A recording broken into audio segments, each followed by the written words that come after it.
आज महाबळेश्वरमध्ये प्रसिद्ध हॉटेल लिमिटेड यांच्या आवारात शिवसेना भारतीय कामगार सेना महाराष्ट्र राज्याचे सरचिटणीस डॉक्टर श्री रघुनाथजी कुचिक यांच्या अध्यक्षतेखाली गेट सभेचे आयोजन करण्यात आले होते।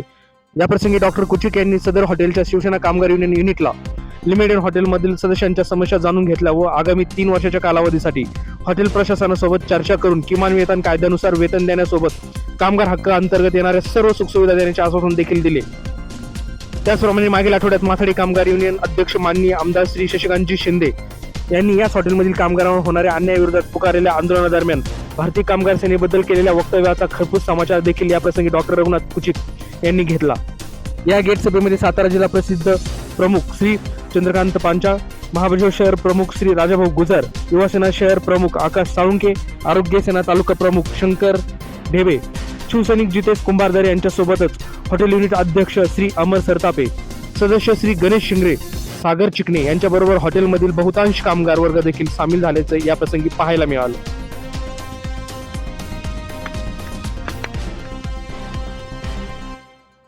भारतीय कामगार सेना ही MRTUPLP ऍक्ट म्हणजे कायद्याने मान्यता प्राप्त असलेली लिमिटेड मधली संघटना आहे। हे पहिल्यांदा जे कोणी आहेत तथाकथित या ठिकाणी आरोप करतात त्यांनी हे पहिलं जाणून घेतलं पाहिजे, त्याचा अभ्यास केला पाहिजे, हे पहिल्यांदा मी सांगतो। आणि मॅनेजमेंट बरोबर आमचे कुठलेही वाद नाही आहेत। गेल्या 3 वर्षामध्ये अधिकृतपणे जो कामगार कायद्याला धरून करार केला जातो तो कामगारांसाठी करार या ठिकाणी झालेला आहे, तोही आता संतुष्टात आला आहे। भूमिपुत्रांना न्याय मिळावा, कंत्राटी कामगारांना या ठिकाणी कायम सेवेत परमनंट करावं, यासाठी पहिला करार महाबळेश्वर मधला कदाचित 5 स्टार इंडस्ट्री मधला भारतीय कामगार सेनेने केला आणि या ठिकाणच्या स्थानिक 20 कामगारांना पहिल्या टप्प्यामध्ये या ठिकाणी आम्ही कायम करण्याचा करार केला। त्याचबरोबरीने कामगारांच्या वेतनवाढीचा देखील करार केला।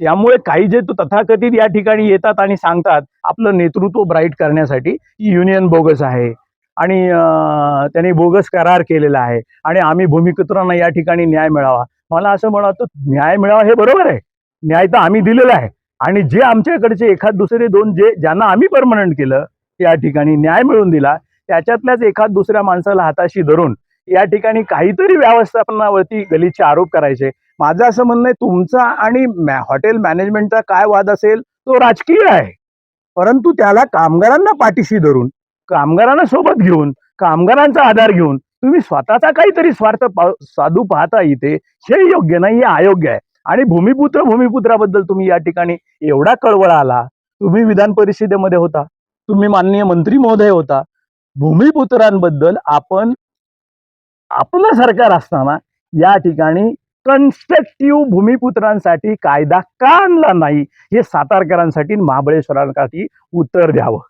का या ठिकाणी आपला स्वार्थ साधण्यासाठी आपल्या कोणाला तरी घरातल्या व्यक्तीला या ठिकाणी कंत्राट मिळावं याच्यासाठी दबाव यावा म्हणून मॅनेजमेंटवरती काय आरोप करायचे असेल तर ते तुम्हाला लक लाभो। मॅनेजमेंटशी आमचं सख्य याचा अर्थ याच्यासाठी नाहीये, आमचं सख्य याच्यासाठी आहे कामगारांच्या प्रश्नाला जर मॅनेजमेंट योग्य प्रतिसाद आम्हाला देत असेल आणि आम्हाला न्याय मिळवून देत असेल तर आम्ही ह्या आस्थापनेच्या बरोबर असणं हे चुकीचं नाही। कारण आस्थापना टिकली, उद्योग टिकला तर कामगार टिकणार आणि उद्योग राहिला तर उद्या भविष्यात कंत्राटी कामगार असेल, भूमिपुत्र असेल, या ठिकाणचे काही बेरोजगार असतील त्यांना जो अपेक्षित ह्या उद्योगाला जो काही मनुष्यबळ पाहिजे ते मिळेल अशी आमची पूर्ण खात्री आहे। आणि भारतीय कामगार सेना गेल्या 60 वर्षामध्ये आज मोजी देशामध्ये सर्व्हिस इंडस्ट्रीमध्ये म्हणजे ज्याला हॉटेलिंग इंडस्ट्रीमध्ये एकमेव बलाढ्य संघटना म्हणून काम करते, हे सुद्धा त्यांनी जाणून घेतलं पाहिजे। नाहक काही तथाकथित विषयांवरती आरोप करणं हे पूर्णपणे चुकीचं आहे